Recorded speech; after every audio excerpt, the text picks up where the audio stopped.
ইয়াত 500 গ্ৰাম পৰিমাণৰ সৰু কচু লৈছোঁ। কচুখিনি ভালদৰে ধুই লৈছোঁ। বালি থাকিব পাৰে, সেইকাৰণে ভালদৰে ধুই ল'ব লাগে। এতিয়া এইখিনি এটা কুকাৰত দি সিজাই ল'ম। কুকাৰত নিদিয়াকৈ চচতো সিজাব পাৰে, মই কুকাৰতে দি সিজালোঁ আৰু কুকাৰত দি এটা চিটি অহালৈকে সিজাব লাগে। ইয়াত এতিয়া পৰিমাণ অনুসাৰে অলপমান পানী দিছোঁ, পানী বেছি দিয়া নাই, অলপ দিছোঁ আৰু অলপ পৰিমাণৰ নিমখ দিম। তাৰ পাছত মই ইয়াত এটুকুৰা নেমু দিছোঁ। নেমুটো এইকাৰণেই দিয়া হৈছে যে কচু বা আলু সিজালে কুকাৰত এটা ক'লা ৰং পৰি যায়, সেই ৰংটো নপৰিবৰ কাৰণে নেমু টুকুৰা দিয়া হৈছে। আপোনালোকে চাব পাৰে তেনেকৈ দি। এতিয়া কুকাৰটো গেছৰ ওপৰত পাতি দিম। এটা চিটি অহাৰ লগে লগে গেছটো অফ কৰি দিম। এইখিনি বইল হয় মানে মই অন্যফালে কেৰাহীখন পাতি দিছোঁ। ইয়াত পুঠি আৰু সৰু সৰু মাছ, যিটো আমি মোৱা মাছ বুলি কওঁ, তেনেকুৱা ধৰণৰ মাছ আছে। নিমখ হালধি সানি ল'লোঁ। কেৰাহীৰ তেলখিনি গৰম হৈ যোৱাত মাছখিনি ইয়াত দি এনেদৰে ভাজি ল'ম। মাছখিনি ভাজি থাকোঁ মানে আমাৰ কুকাৰত বহাই দিয়া কচুখিনিও চিটি আহিলে যেতিয়া, এতিয়া কচুৰ বাকলিখিনি গুচাই লওঁ। এয়া মই কচুৰ পানীখিনি টুকি ল'লোঁ। এতিয়া এইখিনি গুচাই লওঁ বাকলিটো। বাকলিটো গুচাবলৈ একেবাৰে সহজ। এনেদৰে বাকলিখিনি গুচাই লৈছোঁ। অন্যফালে মাছ ভাজি আছোঁ। মাছ ভাজা হয় মানে কচু বাকলি গুচোৱাও হৈ যাব।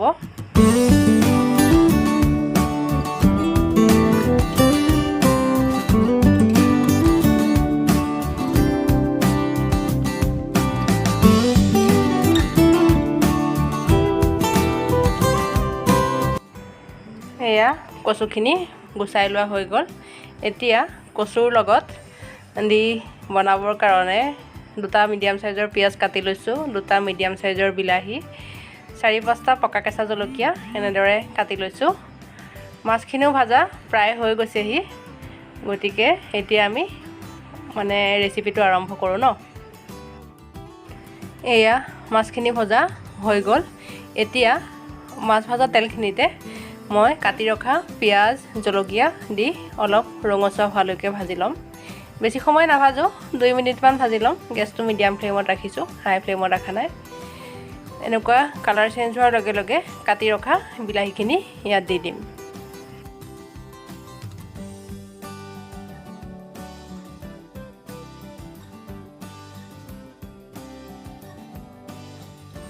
বিলাহীখিনি দিয়াৰ পাছত ইয়াত প্ৰয়োজন অনুসাৰে নিমখ দিছোঁ, এচামুচ নিমখ দিছোঁ।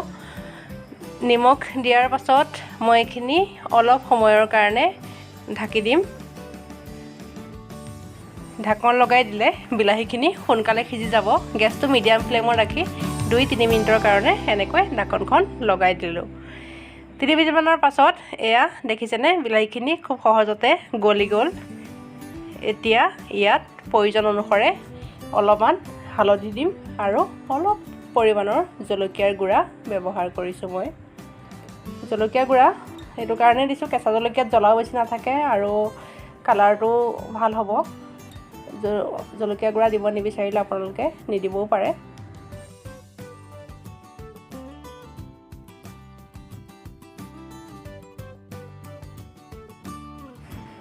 এনেকুৱা সময়ত অলপ পৰিমাণৰ গৰম পানী দিছোঁ। তেতিয়া ভালদৰে বিলাহীখিনি আকৌ বেছিকৈ গলিব।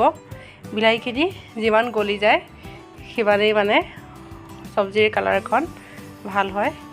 এনেকুৱা জোখতে মই বইল কৰি ৰখা কচুখিনি, যিখিনি মই গুচাই লৈছিলোঁ, ইয়াত দি দিম। এনেদৰে কচুখিনি দি এবাৰ ভালদৰে লৰাই দি ইয়াত এতিয়া প্ৰয়োজন অনুসাৰে গৰম পানী দিম। পানীৰ পৰিমাণটো অলপমান বেছিকৈ দিছোঁ। গৰম পানী দিছোঁ, ঠাণ্ডা পানী ব্যৱহাৰ কৰা নাই। এতিয়া ভালদৰে এটা উতল অহাৰ লগে লগে ইয়াত মই ভাজি ৰখা মাছখিনি দি দিম। মাছখিনি দি 6-7 মিনিটৰ কাৰণে গেছটো হাই টু মিডিয়াম ফ্লেমত ৰাখি ঢাকন লগাই দিম।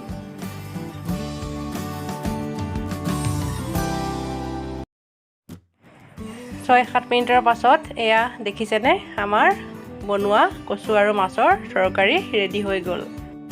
আপোনালোকে এনেদৰে বনাই খাব, খাই সঁচাই খুব ভাল পাব। আৰু মোৰ চেনেলটোত যদি কোনোবা নতুনকৈ আহিছে প্লিজ ছাবস্ক্ৰাইব কৰিব, কাষত থকা বেল আইকনটো দবাই দিব আৰু লাইক কমেণ্ট কৰিবলৈ নাপাহৰিব। ধন্যবাদ।